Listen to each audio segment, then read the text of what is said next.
It started with silence.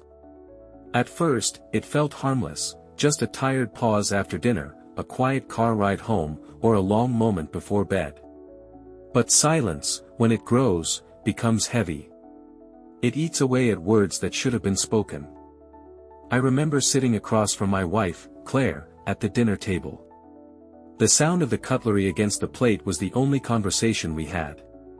Once, we used to talk about everything: work, friends, dreams, silly little things. Now, the silence felt louder than any argument. Her phone would buzz during the day, messages sent to me, "How's your day going?" or "Don't forget we have dinner with my parents on Saturday."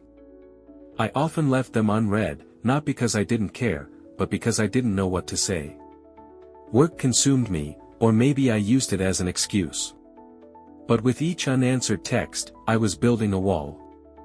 Claire once told me, "Every time you ignore me, it feels like you're pushing me out of your world." And maybe she was right. The arguments, when they came, were storms. We didn't shout every day, but when we did, it was as if years of frustration exploded at once. "You never listen," she would cry. "And you never stop complaining," I would answer, my voice sharp, defensive. The fights never ended with resolution.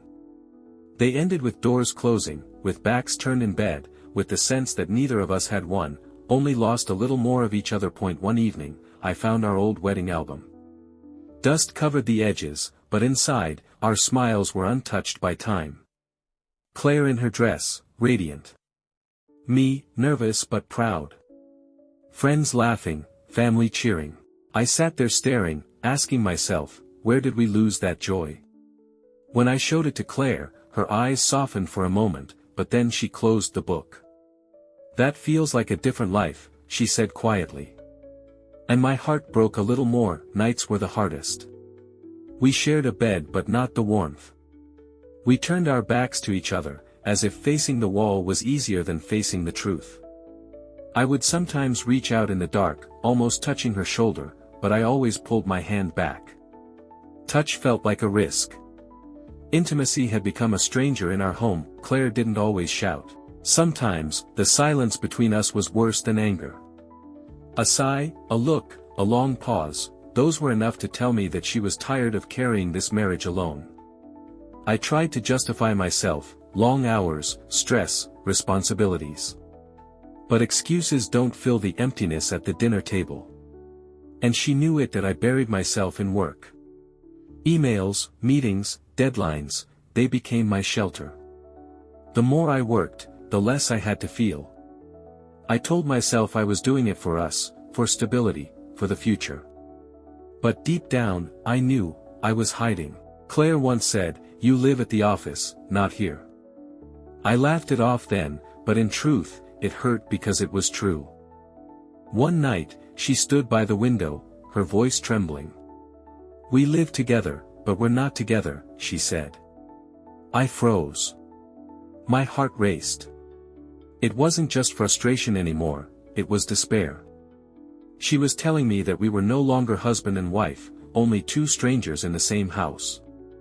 And for the first time, I realized we were on the edge of losing everything. That night, I couldn't sleep. I stared at the ceiling, her words echoing in my head. I had been so focused on surviving each day that I forgot what it meant to live with her, to love her. The silence, the distance, the excuses, none of them could hide the truth anymore. If I didn't change, our story would end. The next morning, I made coffee the way she liked it, strong, no sugar. Next to the cup, I left a note: "I'm sorry. I want to try again." When Claire read it, her eyes filled with tears. It wasn't forgiveness, not yet, but it was the first smile I'd seen from her in months. That evening, we sat together. For once, we didn't fight. We just talked. Slowly, carefully, as if learning how to use our voices again. She said, "I don't need you to be perfect. I just need you to be present." And I said, "I thought being here was enough. But I see now, it wasn't." We cried, but the tears weren't only of pain. They were of release that we decided to go to therapy. It wasn't easy to admit we needed help, but it felt like the only way forward. The therapist told us, you don't need to find the couple you once were. You need to become the couple you want to be now. Those words stayed with me. They gave me hope that we weren't broken, just lost. Slowly, we began to laugh again. We cooked together, went for walks, held hands. The small things, once forgotten, became powerful again. We learned that love isn't in grand gestures, it's in the everyday moments. A smile, a touch, a shared joke. That's where healing begins. That it wasn't easy. We still argued. We still stumbled. But we started to fight for each other instead of against each other. Love, we realized, is work. Not punishment, not sacrifice, but effort, consistent, patient, and kind. And for the first time in a long time, we were both willing to try. Now, when I look back, I see how close we came to losing everything.